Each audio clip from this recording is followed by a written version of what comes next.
Hello friends, welcome back to Learn English with Helen. நம்ம இன்னைக்கு daily use பண்ற sentences தான் பார்க்க போறோம். கண்டிப்பா உங்களுக்கு யூஸ்ஃபுல்லா இருக்கும். வீடியோவை ஸ்கிப் பண்ணாம ஃபுல்லா பாருங்க. நீங்க இப்பதான் நம்ம சேனலை ஃபர்ஸ்ட் டைம் பார்க்கறீங்களா? Please subscribe the channel and keep supporting me. Without delay, let's get started. Let's see the first sentence. நான் சொல்வது புரிகிறதா? நான் சொல்றது உங்களுக்கு புரியுதான்றதை எப்படி கேட்கலாம்?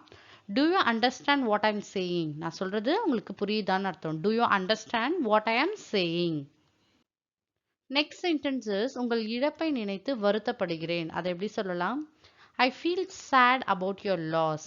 ஸோ ஃபார் எக்ஸாம்பிள் ஏதாவது ஒருத்தவங்க இழந்திருந்தாங்கன்னா அவங்க கிட்ட சொல்லுவோம் இல்லையா, I feel sad for you, உங்களுக்காக நானும் வருத்தப்படுறேன்னு சொல்லுவோம் இல்லையா, அதுதான் I feel sad about your loss. Next sentence is நான் டயட்டில் இருக்கிறேன். ஸோ நிறைய பேர் வந்து பாடி ஃபிட்னஸ்க்காக டயட்டில் இருப்பாங்க இல்லையா, அதை எப்படி சொல்லலாம்? I am on a diet அப்படின்னா நான் டயட்டில் இருக்கேன்னு அர்த்தம். I am on a diet. Next sentence is நான் உன்னிடம் நிறைய பேச வேண்டும். நான் உங்ககிட்ட நிறைய பேசணுன்றதை எப்படி சொல்லலாம்? I have a lot to talk with you. உங்ககிட்ட நாங்கள் நிறைய பேசணும்னு அர்த்தம். I have a lot to talk with you. Next sentence is நீங்கள் அவரை சமாளிக்க முடியாது. நம்ம யாரையாவது பார்த்து சொல்லுவோம் இல்லையா, ஐயோ இவங்க கிட்டயா நம்ம சமாளிக்கவே முடியாதுன்னு சொல்லுவோம் இல்லையா, அதை எப்படி சொல்லலாம்? You will not be able to deal with him. அவங்க கிட்ட நம்ம டீல் பண்ணவே முடியாது, அவங்கள சமாளிக்கவே முடியாதுன்னு அர்த்தம். You will not be able to deal with him. Next sentence is என்னால் அவனுடைய கோபத்தை அடக்க முடியாது.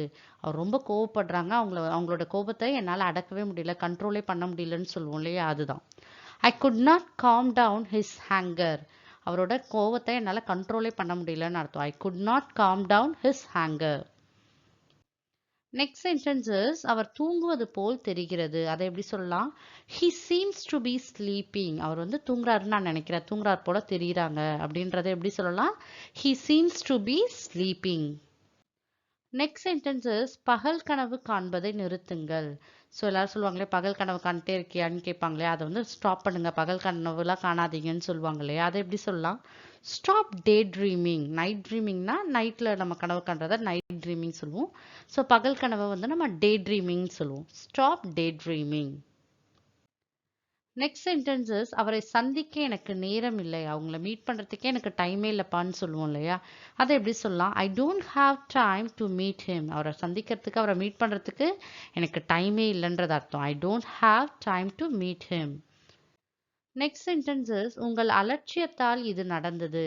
உங்களோட கேர்லெஸ்னஸ்னால தான் இது நடந்துருச்சுன்னு சொல்லுவோம் இல்லையா, அதாவது தப்பாக நடந்திருந்தா சொல்லுவோம் இல்லையா, நீங்கள் அலட்சியமாக இருந்துட்டீங்க, உங்களோட கேர்லெஸ்னால தான் இப்படி நடந்துருச்சுன்னு சொல்லுவோம் இல்லையா, அதை எப்படி சொல்லலாம்? It happened because of your negligence. Negligenceனா அலட்சியத்தனம்னு அர்த்தம். It happened because of your negligence. Next sentence is இந்த வாரம் உங்களுக்கு நேரம் கிடைக்குமா அப்படின்னா நம்ம கேட்போம் இல்லையா, யாரோ நம்ம ஃப்ரெண்ட்ஸ் கிட்டயோ யார்கிட்டயோ கேட்போம், இந்த வீக் வந்து நீங்கள் ஃப்ரீயாக தான் இருக்கீங்களா, இந்த வீக்கில் உங்களுக்கு டைம் கிடைக்குமா அப்படின்னு கேட்போம் இல்லையா, அதை எப்படி கேட்கலாம்? Do you have any time available this week? இந்த வீக்கில் நீங்கள் டைம் அவைலபிளாக இருப்பீங்களா, இல்லை ஒர்க்கில் இருப்பீங்களா, இல்லை ஃப்ரீயாக தான் இருப்பீங்களான்றது அர்த்தம். Do you have any time available this week? Next sentence is என்னுடன் காலை உணவு சாப்பிட உங்களை அழைக்கிறேன். ஸோ என்னோட சேர்ந்து நீங்களும் வந்து பிரேக்ஃபாஸ்ட்டை சாப்பிடுங்கன்றதை எப்படி சொல்லலாம்? I invite you to have breakfast with me. நீங்களும் என்னோட சேர்ந்து பிரேக்ஃபாஸ்ட் சாப்பிடுங்கன்றது அர்த்தம். ஐ இன்வைட் யூ, நானும் உங்களை இன்வைட் பண்ணுறேன் என்னோட சேர்ந்து பிரேக்ஃபாஸ்ட் சாப்பிட. I invite you to have breakfast with me. So my dear friends, இந்த வீடியோ கண்டிப்பாக உங்களுக்கு யூஸ்ஃபுல்லாக இருக்கும்னு நம்புகிறேன். If you like this video, like and share with your friends and kindly subscribe the channel and keep supporting me. Thank you friends.